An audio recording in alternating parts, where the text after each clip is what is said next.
ஆழ்வார் எம்பெருமானார் ஜீயர் திருவடிகளே சரணம். ஜீயர் திருவடிகளே சரணம்.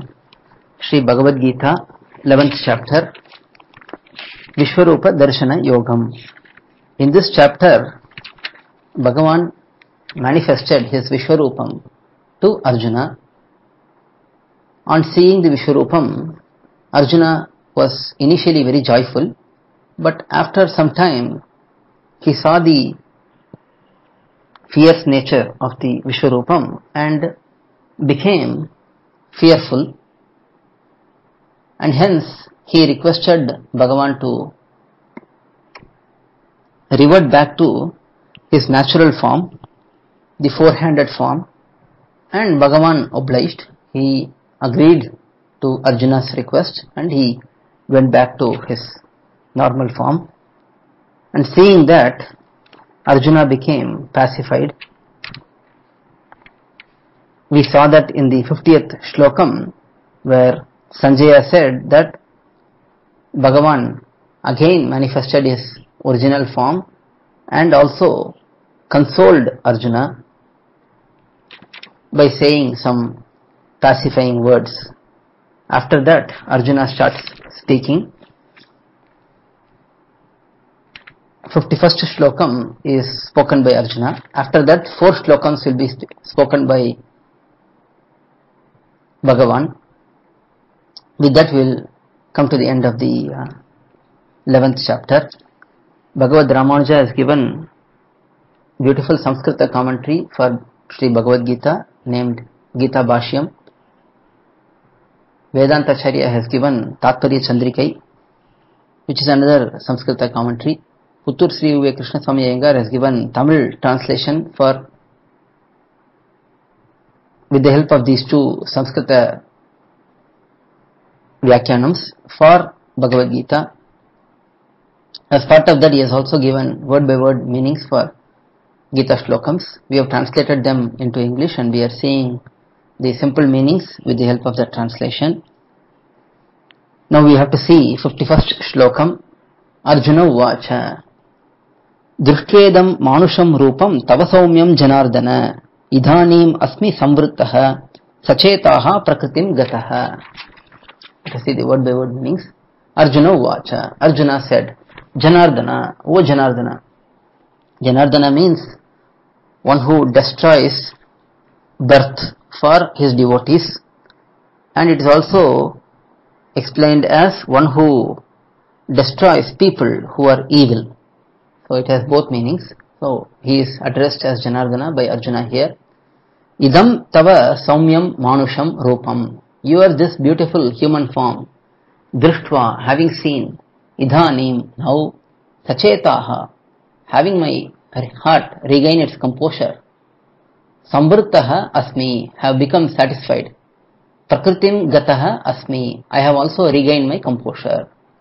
So Arjuna is saying to Bhagavan, now that I have seen your beautiful human form, I have regained my composure and I have become satisfied. So here, even though Arjuna says it's human form, it is still a divine form of Bhagavan. In all his incarnations, Bhagavan's forms are always divine. They are not materialistic forms. They are divine forms. Bhagavan himself says in the 4th chapter, starting with the shlokams, Bahuni me vetitani janmani tavacharjuna, ajopisan avyayatma, in that shlokam, and then yada yada hi dharmasya, and then paritranaya sadhunam, janma karma chame divyam. In all of these shlokams, his avatara rahasyam is explained.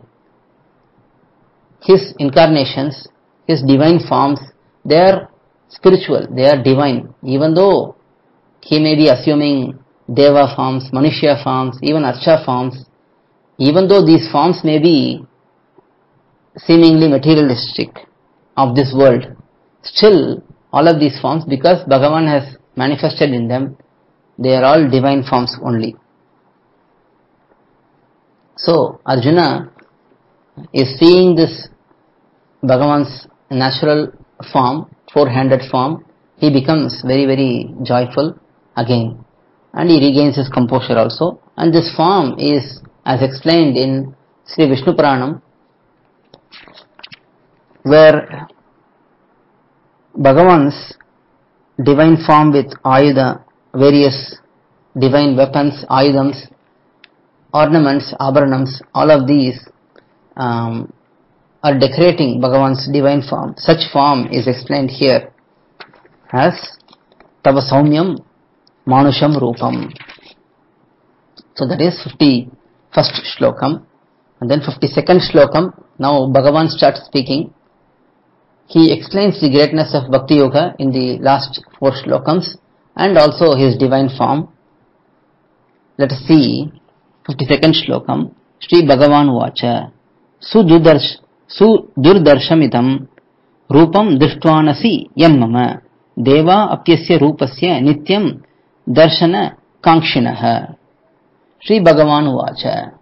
Shri Bhagavan said, Mama idam yat rupam, this form of mine which Drishtvan asi, you have seen, tat su durdarsham,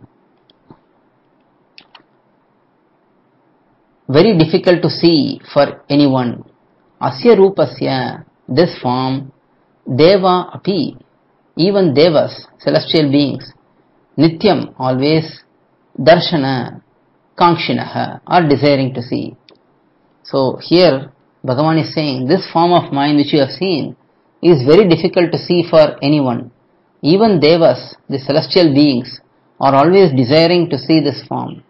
So Krishna is very fortunate, Arjuna is very fortunate to see Bhagavan's form, which is difficult to even see by devas. That is 52nd shlokam. 53rd shlokam. In 53rd and 54th shlokam, again Bhagavan is explaining how difficult it is to see his form, how difficult it is to reach him, and so on. And he says only by pure devotion he can be attained. 53rd shlokam first. Naham vedhair na tapasa na dhanena na chejyaya shakya evam vido drashtum drishtavan asi mam yatha. Mam yatha drishtavan asi, how you have seen me. Evam vida, in that manner, aham, I. Vedaihi drashtum na shakyaha, cannot be seen through vedam. Tapasa drashtum na shakyaha, cannot be seen through penance. Dhanam drashtum na shakyaha, cannot be seen through charity. Ijjaya drashtum na shakyaha, cannot be seen through fire sacrifices. So Bhagavan is saying, I cannot be seen through vedam, penances, charities and sacrifices the way you have seen me in this manner here.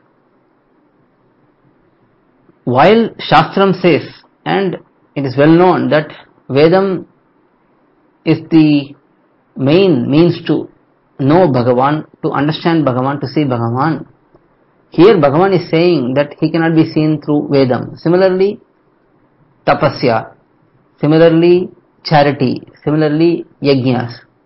All of these are means to see Bhagavan, but the main criteria here is the devotion.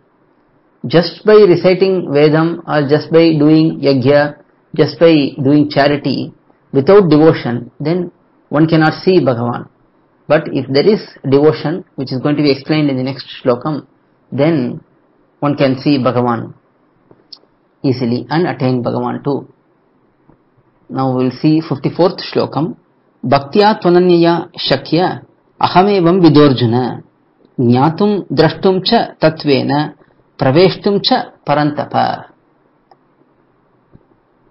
Parantapa, Arjuna, O Arjuna, who torments the enemies. Arjuna is known as tormentor of enemies. He troubles the enemies too much. Aham, I. Ananyaya bhaktya tu. Only by Swayam Prayojana Bhakti. This Swayam Prayojana Bhakti is exclusive devotion and selfless devotion. It has to be done without any expectation. It has to be exclusively done towards Bhagavan. Evam vidaha, in this manner, tatvena, truly, jnatum, to know, through Shastram, drashtum, to see, praveshtum cha, to attain, shakya, possible. So Krishna is saying, O Arjuna, who torments the enemies, it is possible to truly know me, see me and attain me in this manner only by Swayam Prayojana Bhakti, selfless, exclusive devotion. So this Swayam Prayojana Bhakti is very, very important to understand. When Bhakti is done, it should be pure, that it is done only towards Bhagavan, not other devatas, no other mortal human beings. Only towards Bhagavan it must be done, and of course all his pure devotees, Bhagavatas. And it should not be done in return favor, in expectation of any return favor.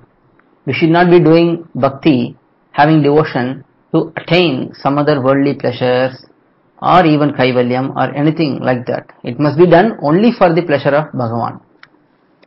So when such devotion is there, then one can know Bhagavan through Shastram, one can see Bhagavan and one can attain him also. That is the fourth shlokam. Now the final shlokam of the Adhyaya. Mat karma kriti mat paramo mad bhaktasya sangavarjitaha nirvaira sarva bhuteshu yassa mameti pandava. Let's see the word by word meanings. Pandava, O son of Pandu, mat karma kriti, engaging in karma as part of worshipping me. Any karma, any action done must be done as Tiruvaradhanam, as worship for Bhagavan. Mat paramaha, having me as the ultimate goal for his actions. Mat bhaktaha, due to having exclusive devotion towards me, without which he cannot sustain, and hence engaging in actions having me as the goal.